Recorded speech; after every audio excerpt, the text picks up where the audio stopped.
Well, hello and welcome back to the Tao Manifesting Tarot. This is the tarot reading for serious tarot people. Done tarot for over 20 years. Tarot, at its essence, is the science of possibility, science of potential. You have to connect with the readings. You got to match up frequencies. And almost every time I happen to catch a tarot reader on the internet these days, they don't pay any attention to that. They make it sound like, oh, well, hey, here's the reading and it applies to everybody. No, it doesn't. No, it doesn't. 80%, 85%, maybe some days 90% of the people catching that reading that they are not being moved by the reading. And not necessarily anything wrong with the reading, it's that the frequency where they are and the frequency of the reading are not matching up. That's normal. There's no way that a single reader... I've done astrology for 50 years, along with the tarot for 20. I've had a lot of experience with this stuff. You will never get 100% of the people who are viewing your reading. You won't get 50%. You'll be lucky to get 20%. 1 out of 5 people, it's probably closer to 1 out of 10, who are going to resonate with the reading. That's the way it works. We don't all respond to the same thing the same way, the same time. Doesn't do that. So, to help keep this reading real, I want to emphasize tarot is the science of potential. Astrology is the science of cycles. Okay? Different, but both very effective on their own, and if you put them together, really becomes significantly more effective. Doesn't mean you're going to get a better reading, but it means that it's going to give you a wider vision. But we're focusing right now on manifesting tarot. And why manifesting? Because that is the single most important thing a human being has. With manifesting, you have imagination. You can help create your life. Now, another caveat, a little dose of reality. We're all sold this bullshit on equity and equality. That, well, you know, I'm going to be a movie star. Everybody should do that. I'm going to be rich. Everybody should do that. Doesn't work that way. Never has, never will. One of the reasons I happen to like astrology, because if you know anything about astrology, you know you got the planets in different placements, you got the house in different placements. They're constantly moving. Everybody's different. It keeps changing all the time. And so, because of the astrological side, I believe in something called fate. I know people are telling you, well, you can be whatever you want to be. You identify everyone identify. No. Somewhere in the ether, before we were born or conceived, somehow we had a destiny.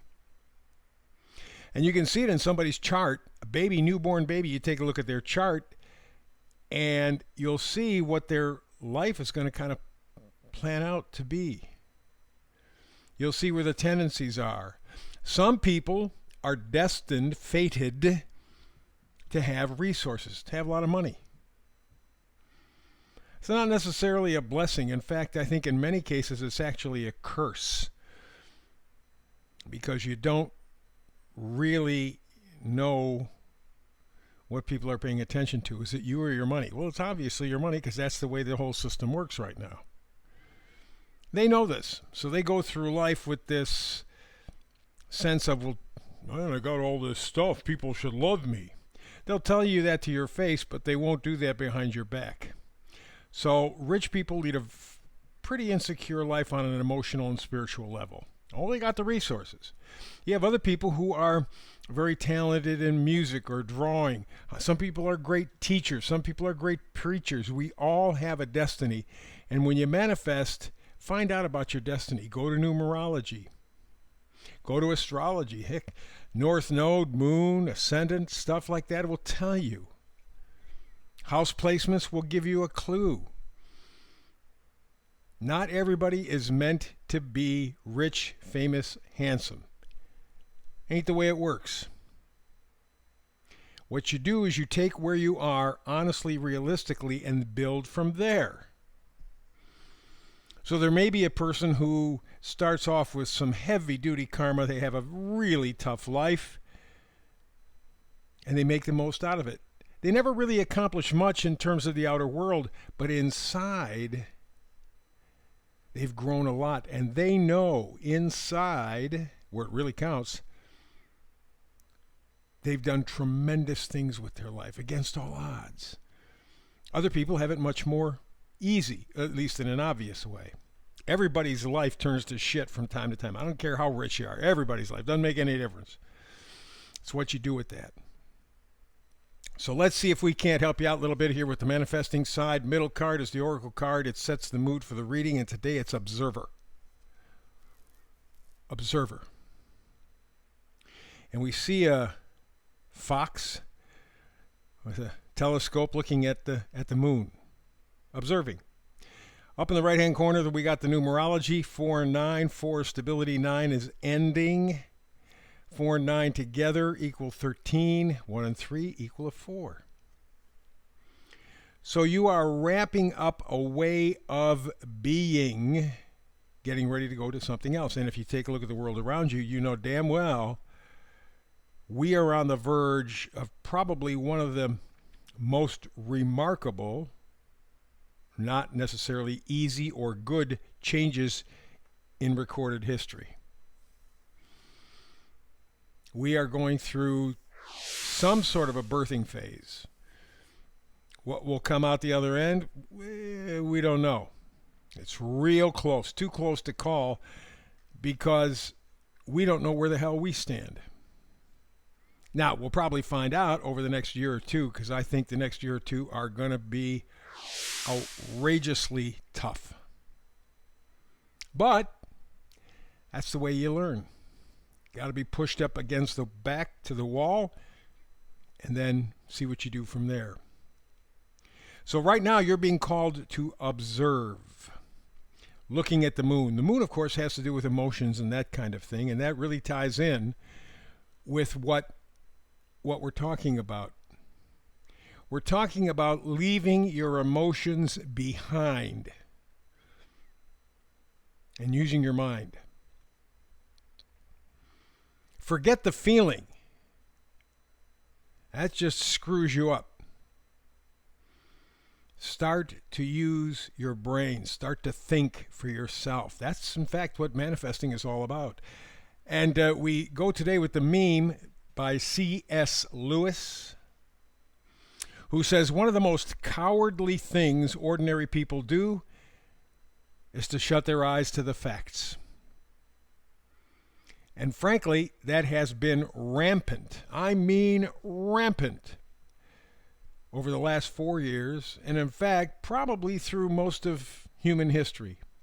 Don't tell me, I don't want to hear it, it bums me out. Don't tell me, I don't want to hear it, it bums me out. Feelings. You got to get past that. Things are going to get so tough that your feelings will destroy you. You have to use your mind. So let's begin. All the way to the left, we go with the Four of Cups. Talk about forgetting your emotions or leaving your emotions behind. That's what this person has done. Cups are emotional attachments, not necessarily romance. They're things that we're connected to emotionally.